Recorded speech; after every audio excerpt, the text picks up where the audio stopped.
You would be quite surprised that on our background we have all the natural scenic locations at this APJ Satya University. So the openness and the flexibility which the education system out here which offers, it's something which we want to exhibit by interviewing some of the senior academic leaders on such open scenic locations. We have with us Professor Sarbjit Singh, who is the Dean of the School of Engineering and Technology at the APJ Satya University. A man of versatile personality who has devoted a sizable fraction of his career in the core of signals in defense research, a telecom engineer from the illustrious Punjab Engineering College.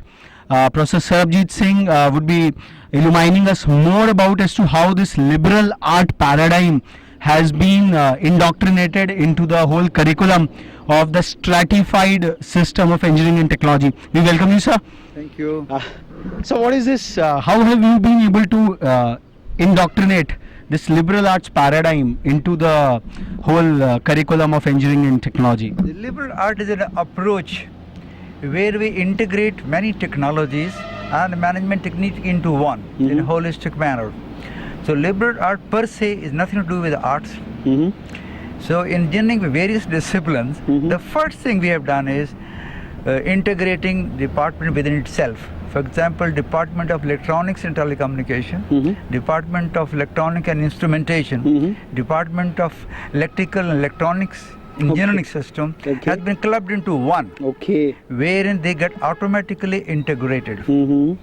Beside this, our is a holistic approach that engineering by itself is a technical thing, but we bring management techniques. So it's a transdisciplinary activity, and for that we have a design innovation center. Aim is to teach beyond the scope.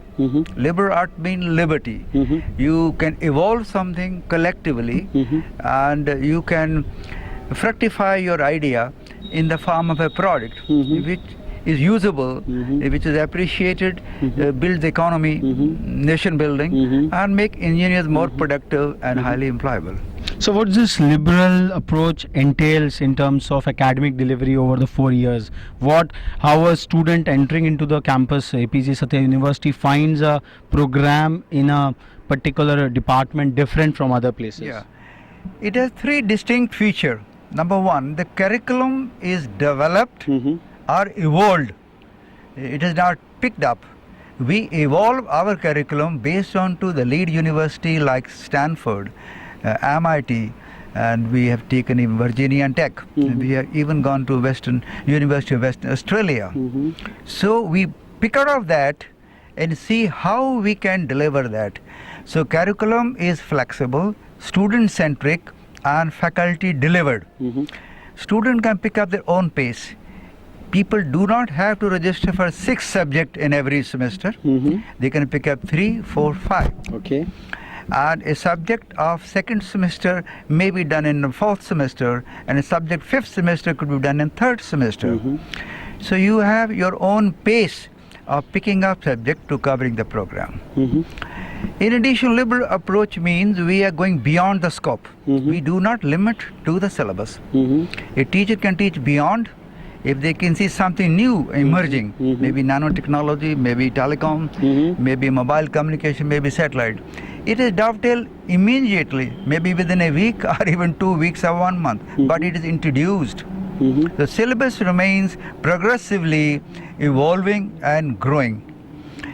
Another thing we bring in the transdisciplinary approach is mandatory that every engineer must do at least 4 programs worth 10 credits outside the departments, or outside the school per se.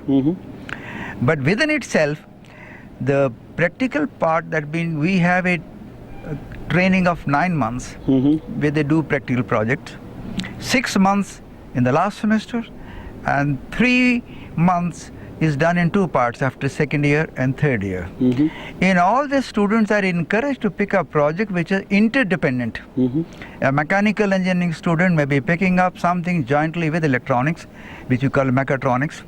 He may be dealing with metro rail, a project which entails instrumentation control, which entails even civil engineering, and so on. So therefore, we have a flexible approach which is ongoing, and there is no limit. Another peculiarity we have, the student from first year itself can start doing research along with seniors, along with faculty. Okay. We get a very good distinct example. A student from computer science of first year, second semester, joins hand with a sixth semester student, and together they develop something to help the impaired, partly impaired vision by using Google application, using artificial intelligence. It brings out the students are, whether MTech or BTech or faculty, they work as a cohesive team. And that builds them a confidence, and they make them research oriented and technology excited. Sir, just intriguing question, perhaps, like your vast experience from the defense, which is considered to be quite stratified and protocol ridden. How much of this innovation and innovative techniques coming from that background of yours? Well, I have done more than 3 decades in telecom, and I happen to be the director Satcom. I'm the director telecom, and I'm the founder director of Wargame in defense. So a lot of simulation we do there, and over here a lot of project management we do. So here when we teach software project management or quality control, they are integral to the defense, because the critical systems have zero tolerance. You can't accept failure. So when we teach, or my faculty which we groom them to teach, they teach from experience, from real life utilization, and not parametric evaluation which is from the book, which is already proven algorithm. So from defense, for example, I have worked with Oil India on a very critical system which is called pipeline system in Assam. It is telemetry control. It is a combination of mechanical engineering, civil engineering, and telecom. So when I have gone through this as a chief dispatcher, Nunmati Guwahati, so I carry that when I try to guide some project, I bring in those aspects into this. Since I was the director Satcom, so communication like radar, communication like satellite communication, we have been practically in it, evolving. I happen to work with great people like Professor U. Rao of ISRO. Then I worked with people from SAC Ahmedabad. So that gives you confidence, and we try to share that knowledge and pass it on. So in a nutshell, can we understand that a sheer focus on the real life aspects of engineering and technology drives the educational curriculum at APJ Satya University? We will, you're right, but we add to that, like mechanical engineering in this institution is a mechanical engineering and product design. We do not do mechanical design, whether of a vehicle or a fan or a refrigerator or even a pillar or a building per se.